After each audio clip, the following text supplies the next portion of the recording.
नमस्कार साथियों, स्वागत है इस आज की क्लास में। आज हमारा सेशन नंबर 9 होने जा रहा है। कल हमने महाराणा प्रताप को स्पेशल पढ़ा था और आज हम महाराणा प्रताप के पुत्र अमर सिंह, उसके पुत्र कर्ण सिंह, उसके पुत्र जगत सिंह, उसके पुत्र राज सिंह, इनके बारे में पढ़ेंगे और बहुत ही मजेदार सेशन होने वाला है। तो चलिए दोस्तों, हम शुरू करते हैं। मेवाड़ राजवंश। मेवाड़ राजवंश। राजवंश।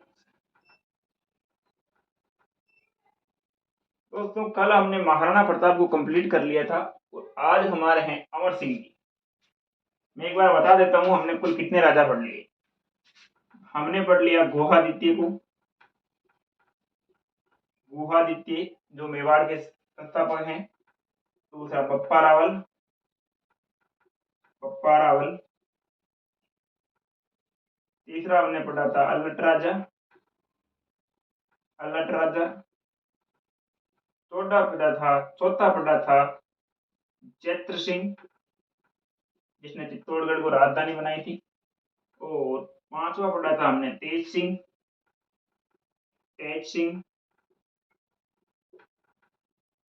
छठा पढ़ा था समर सिंह।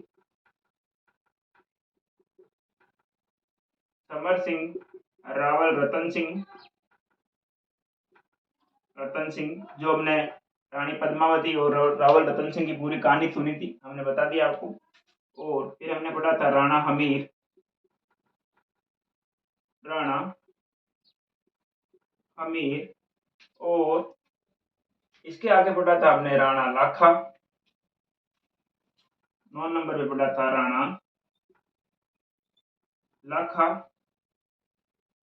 फिर हमने पढ़ा था कुंभा। राणा लाखे के बाद हमने पढ़ा था मोकल। मोकल के बाद दोस्तों हमने पढ़ा था 11 नंबर पर राणा कुंभा। राणा कुंभा के बाद पढ़ा था हमने रायमल। राजा रायमल। इसके बाद पढ़ा था राणा सांगा। सांगा के बाद पढ़ा था विक्रमादित्य। विक्रमादित्य के बाद पढ़ा था उदय सिंह। और उदय सिंह के बाद पढ़ा था महाराणा प्रताप। महाराणा प्रताप। दोस्तों, हमने इतने राजाओं का इतिहास जान लिया है। 1 2 3 4 टोटल 16 राजा हैं। इनका हमने इतिहास जान लिया है और कल ये तो एक स्पेशल सेक्शन ही लगा दिया हमने। और आज हम पढ़ेंगे अमर सिंह। आज का सेशन और कल का सेशन में हमारा मेवाड़ का राजवंश है वो कंप्लीट हो जाएगा। तो मैं आपको आज जो है वो अमर सिंह का इतिहास बताने वाला। अमर सिंह के बारे में एक रोचक ऐतिहासिक घटना आएगी। वो क्या आएगी पहले मैं बताता हूं। अमर सिंह। अमर सिंह। दोस्तों, इनका जो कार्यकाल रहा वो 1597 से 1620 तक इनका कार्यकाल रहा। 1620 तक इनका कार्यकाल रहा।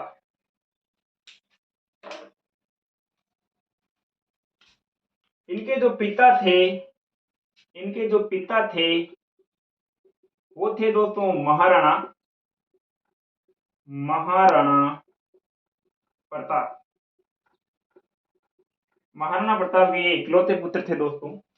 और जो इनकी माता थी वो थी अजबदे। अजबदे पंवार। कल हमने हल्दी घाटी का युद्ध, दिवेर का युद्ध, महाराणा जो भामाशाहों का योगदान आता है वो बारे सारा पढ़ लिया। आज इसकी बात। इनके समय जो राजधानी रही थी वो चावंड रही थी। राजधानी। राजधानी का मतलब होता है जहां राजा निवास करता है। वो रही थी चावंड। चावंड। चावंड राजधानी रही थी। इनके समय एक ही बात इंपॉर्टेंट है, वो है, अब वो इंपॉर्टेंट बात आ रही है, बात है 5 फरवरी, 5 फरवरी, 5 फरवरी 1615। इस समय दोस्तों हुई थी मेवाड़ वर्सेज मुगल, मुगल संधि।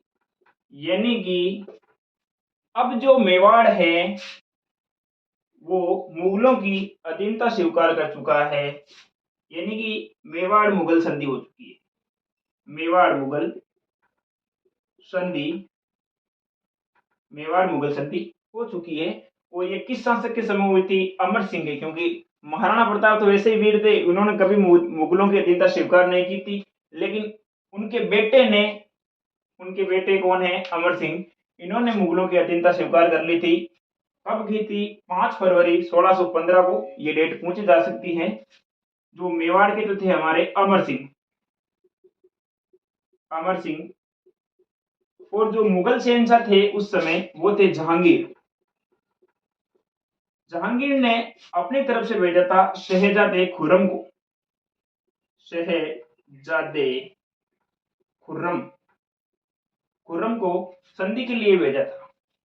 किसके लिए भेजा था? मैंने आपको बताई है, मेवाड़ मुगल संधि। एक बार वापस बता देता हूं, एक बार वापस हो जाए। बात है 5 फरवरी 1615 की। कब की बात है दोस्तों? 1615 की। कब ये हुई थी? मेवाड़, मेवाड़ वर्सेज मुगल संधि। ये दोस्तों संधि हो चुकी है। मेवाड़ के, जो मेवाड़ के शासक थे वो थे अमर सिंह, अमर सिंह। मेवाड़ के शासक थे दोस्तों अमर सिंह। जो मुगल थे वो थे जहांगीर, और जहांगीर के जो नियुक्त करके भेजा था वो था शहजादा, शहजादा खुर्रम। खुर्रम को जहांगीर की तरफ से भेजा गया संधि करने के लिए। संधि हो गई थी। संधि के अंदर शर्त क्या थी? संधि तो होगी तो कुछ शर्तें भी तो होगी। शर्त ये थी दोस्तों,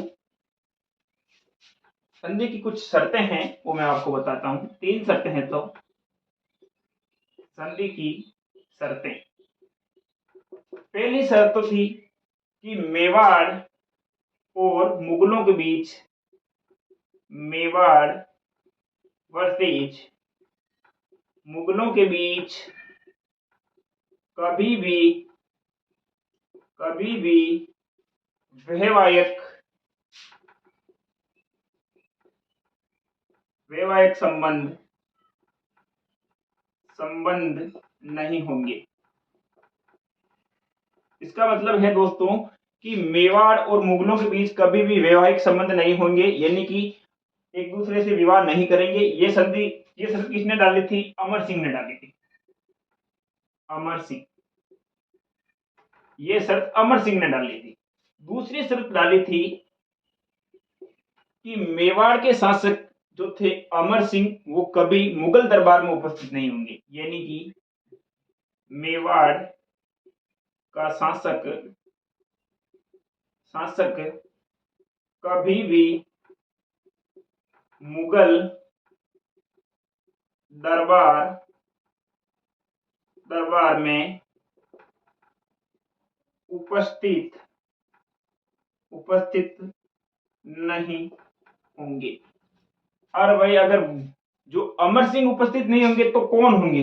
तो दोस्तों उनका पुत्र उपस्थित होगा, वो होगा कर्ण सिंह, जो हम आगे पढ़ेंगे।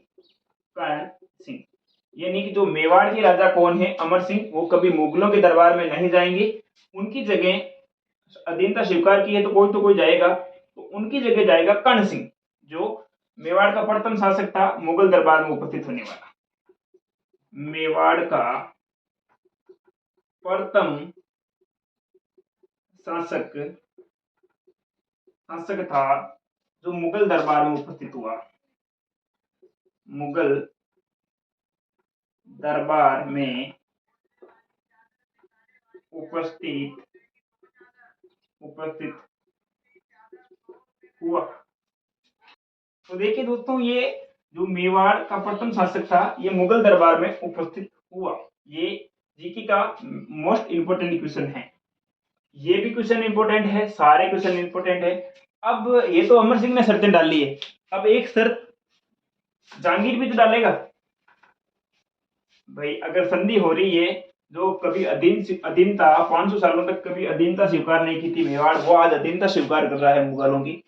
एक संधि थी जहांगीर की। जहांगीर ने क्या कहा कि चित्तौड़गढ़ का कोई निर्माण दोबारा नहीं करवाएगा। चित्तौड़गढ़ की का का निर्माण नहीं करवाओगे, यानी कि चित्तौड़गढ़ का निर्माण कोई नहीं करवाओगे। ये शर्त डाली थी हमारे जहांगीर बाबा ने, जहांगीर ने। ये थी दोस्तों अमर सिंह की जो महत्वपूर्ण बातें। अब जो अमर सिंह, जब संधि हो गई थी 1615 में, तो वो क्या करेंगे, चित्तौड़गढ़ को छोड़कर जंगलों के अंदर चले जाएंगे। कहां चले जाएंगे, जंगलों के अंदर। कौन चले जाएंगे, अमर सिंह। और 1620 के अंदर मृत्यु मृत्यु हो जाएगी। किसकी हो जाएगी, अपने अमर सिंह की। और इनकी जो छतरी बनी है वो बनी है अहाड़। अहाड़ पड़ता है दोस्तों उदयपुर में। और जो अहाड़ के अंदर सबसे प्रथम छतरी है वो अमर सिंह की है। प्रथम छतरी है अमर सिंह। क्योंकि दोस्तों आपको मैंने कल बताया था कि महाराणा प्रताप की छतरी कहाँ है, बारडोली। कहाँ पड़ता है, उदयपुर में। लेकिन जो अहाड़ है, ये मेवाड़ राजाओं का शमशान स्थल कहलाएगा। इसके बाद जितने भी राजा शहीद होंगे या वीरगति को प्राप्त होंगे, सबकी छतरी अहाड़ में बनी जाएगी। लेकिन जो प्रथम छतरी है वो अमर सिंह राठौड़ की है, जो महत्वपूर्ण है, पूछी जा सकती है। ये है दोस्तों मेवाड़ राजाओं का शमशान स्थल। जैसे हमारे शमशान स्थल होता है ना, उसी प्रकार ये मेवाड़ राजाओं का शमशान स्थल है। ये यहाँ सारे लोगों की छतरी आएगी अमर सिंह के बाद। अब मैं बात करता हूं अमर सिंह के पुत्र कर्ण सिंह की। छोटा सा सेशन होगा, कोई बड़ा सेशन नहीं होगा, 20 से 25 मिनट का। अब मैं बात कर लेता हूं कर्ण सिंह। कर्ण सिंह की केवल दो ही बातें। कर्ण सिंह, मैंने बता दिया था दोस्तों कि जो क्वेश्चन आने वाला है, बीएसटीसी हो चाहे पीटीटी हो, या तो सांगा या प्रताप या कुंभा या रावल, पप्पा रावल, इनमें से क्वेश्चन आएगा। लेकिन क्या पता, ये कंपटीशन का जमाना है दोस्तों, कहीं से भी क्वेश्चन आ सकता है। कोई कुछ नहीं कह सकता। जो कर्ण सिंह ने क्या किया था दोस्तों, जो अपने जग मंदिर का निर्माण प्रारंभ किया। खत्म इन्होंने नहीं किया, केवल प्रारंभ किया है।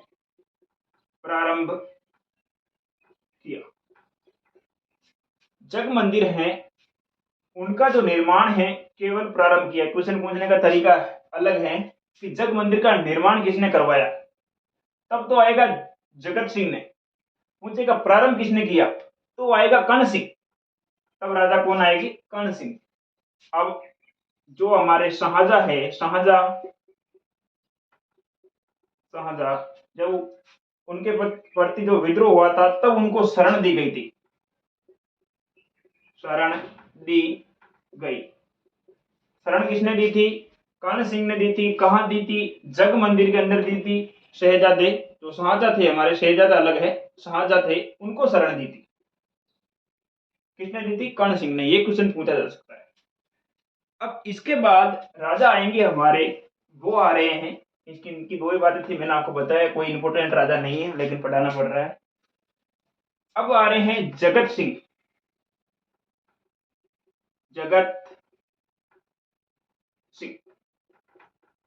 इन्होंने दोस्तों क्या किया था, इन्होंने किया था, जो अपने जग मंदिर हैं उनका निर्माण पूर्ण करवाया। सुव्यवस्थित तरीके से जो निर्माण है वो जगत सिंह ने करवाया।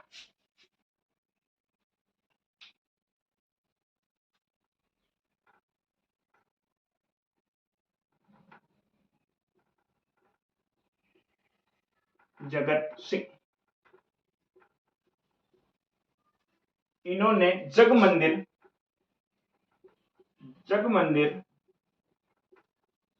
का निर्माण पूर्ण करवाया। जग मंदिर का निर्माण पूर्ण करवाया। और दोस्तों इनके समय चित्तौड़गढ़ था, जो अमर सिंह के समय जो जहांगीर ने मना किया था ना कि चित्तौड़गढ़ का निर्माण नहीं करवाएंगे, लेकिन इसने करवा दिया, यानी कि चित्तौड़गढ़ दुर्ग की मरम्मत करवा दी।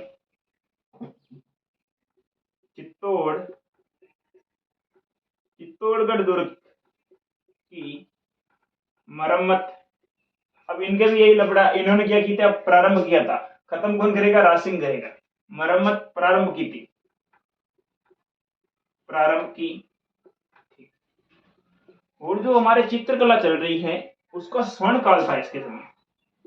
जो चित्रकला थी, चित्रकला का स्वर्ण काल माना जाता है। दोस्तों क्वेश्चन इंपॉर्टेंट है। क्वेश्चन क्या आएगा कि मेवाड़ के वे राजा जिनके समय चित्रकला का स्वर्ण काल माना जाता है, तो ऑप्शन आएगा जगत सिंह। उत्तर क्या आएगा, जगत सिंह। जग मंदिर का पूर्ण निर्माण किसने करवाया, जगत सिंह। पूछेगा चित्तौड़गढ़ की मरम्मत प्रारंभ किसने की, तो जगत सिंह। ये तीन ही बातें इनकी इंपॉर्टेंट है। अब हमारे एक राजा आ रहे हैं, एक राजा और हैं, आज उसी राजा तक पढ़ेंगे, बाकी कल पढ़ेंगे। अब जो हमारे राजा आ रहे हैं वो राज सिंह, इन्होंने बहुत बड़ा कार्य किया। राज सिंह आजकल ये एग्जाम में इंपॉर्टेंट रह गए, मैं सारे राजा बता दूंगा। जो राज सिंह है, इन्होंने एक पहला काम तो यही किया था कि चित्तौड़गढ़ का पूर्ण निर्माण करवा दिया। चित्तौड़गढ़ का निर्माण पूर्ण करवाया, फर्स्ट बात तो ये। दूसरी बात, इन्होंने राजसमंद जिले में एक राजसमंद झील आती है, उसका निर्माण भी इन्होंने कराया, यानी कि राजसमंद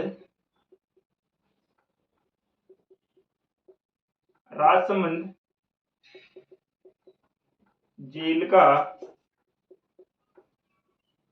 निर्माण करवाया। राजसमंद झील का निर्माण किसने करवाया, इन्होंने। कौन थे, राज सिंह। अब जो इनके समय जो दिल्ली के शासक थे, दिल्ली जो भारत की राजधानी है वर्तमान में नई दिल्ली, वहां के राजा थे औरंगजेब। कौन थे, औरंगजेब। कौन सी जेब, औरंगजेब। वो क्या करते थे भाई, जो दिल्ली के राजा हैं यानी कि पूरे भारत का राजा है, ये तो एक छोटी सी रियासत के राजा है मेवाड़ के, इन्होंने एक फरमान जारी कर दिया था मंदिर तुड़वाने का, यानी कि जितने भी हिंदू मंदिर हैं, हिंदू मंदिर, उनको तुड़वाने का एक फरमान जारी कर दिया था। तब जब मथुरा से एक व्यक्ति आया था, वो श्रीनाथ जी की मूर्ति लेके आया। श्रीनाथ जी की मूर्ति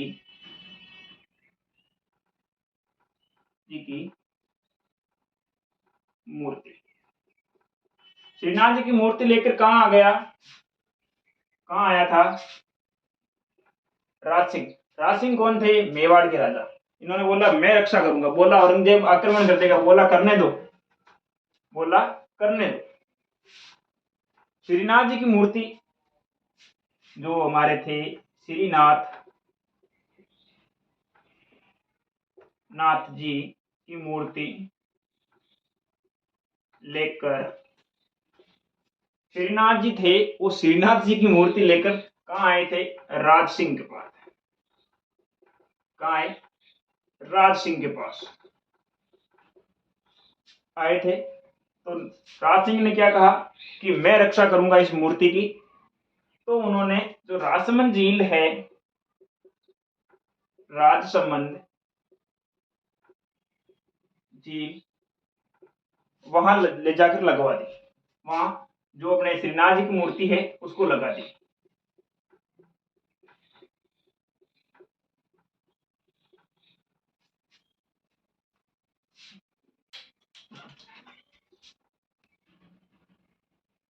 जो राजसमंद झील के पास जो नाथ जी की मूर्ति लगवाई थी, वो लगवाई थी नाथ द्वारा। नाथ द्वारा जो राजसमंद झील के पास, ये मैंने आपको बता दिया, नाथ द्वारा। नाथ द्वारा के अंदर जो हमारे श्रीनाथ जी की मूर्ति थी वो लगवा दी। और एक हमारे एक मूर्ति और है, वो है द्वारिकाधीश की।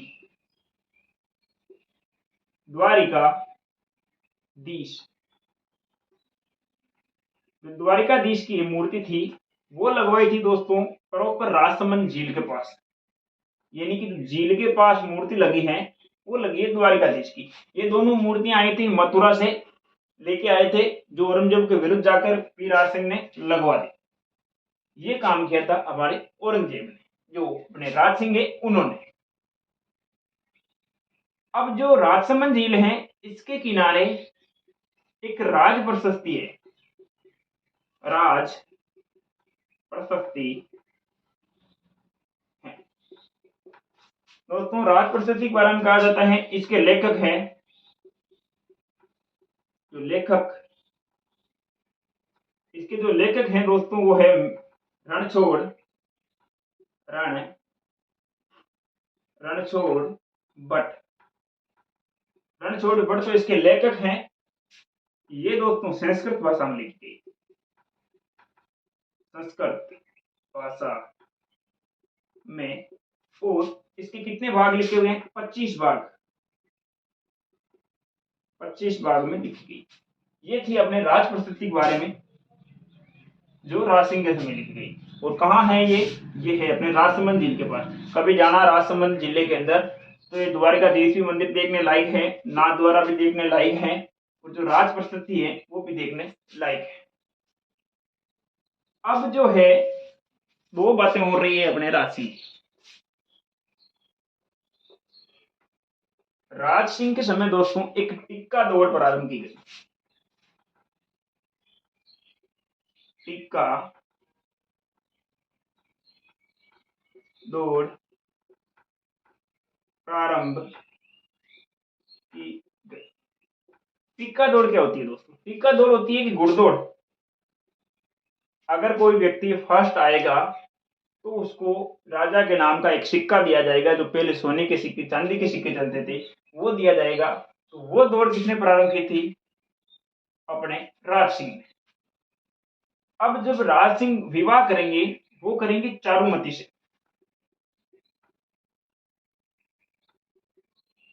चारुमती, अब ये चारुमती बीच में कहां से आ गई? चारुमती है दोस्तों किशनगढ़ की राजकुमारी।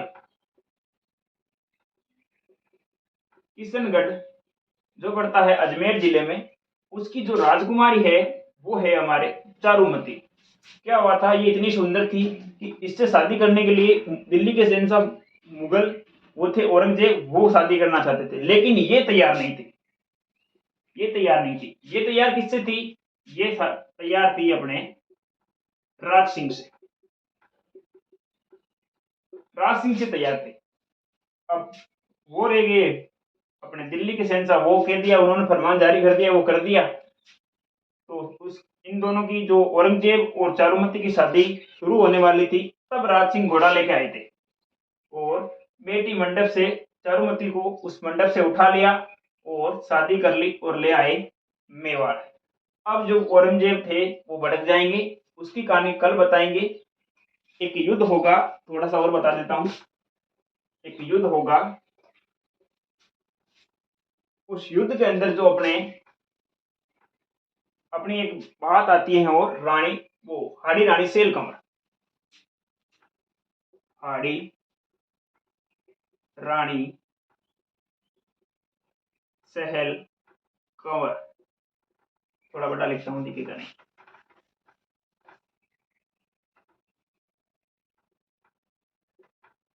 हाड़ी रानी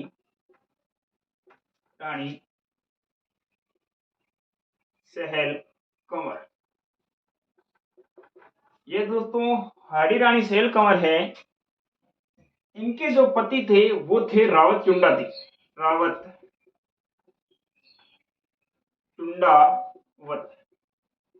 जो रावत चुंडावत थे, ये क्या हो रहा था, एक बार युद्ध में जा रहे थे और इनको अपनी पत्नी की याद सता रही थी।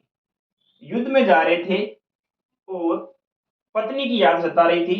तो जब ये युद्ध में थे, लड़ रहे थे, तब इन्होंने संदेश भेजा कि मुझे मेरी पत्नी की याद सता रही है, मुझे मेरी पत्नी की याद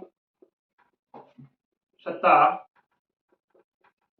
रही, मुझे मेरी पत्नी की याद सता रही है। तो जब ये बात जो अपनी रानी सहल कंवर है उसको पता चली, तो उन्होंने क्या किया था कि अपना सिर काट के थाल में सजाकर चुंडावत को युद्ध में भेज दिया। अपना खुद का सिर काट के, खुद तलवार हाथ में लेके खुद का सिर काट के रावत चुंडावत को भेज दिया। इसीलिए ये हाड़ी रानी फेमस है और इस पर एक कविता लिखी गई है।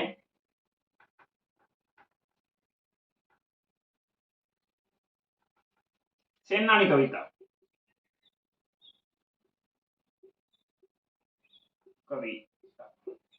ये सेनानी कविता दोस्तों हाड़ी रानी पर लिखी गई है। इसके लेखक थे मेघराज मुकुल। मेघराज मुकुल थे वो। इन्होंने एक सेनानी कविता लिखी थी, वो हाड़ी रानी पे लिखी गई थी।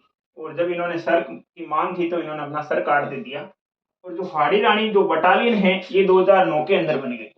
2009 के अंदर हाड़ी रानी सहल कंवर की जो बटालियन है वो अजमेर जिले की फेमस है, वो बन चुकी है। तो दोस्तों आज की वीडियो में इतना ही। कैसी लगी हमारी क्लास, लाइक करें, सब्सक्राइब करें और शेयर करें। नमस्कार दोस्तों, राम राम।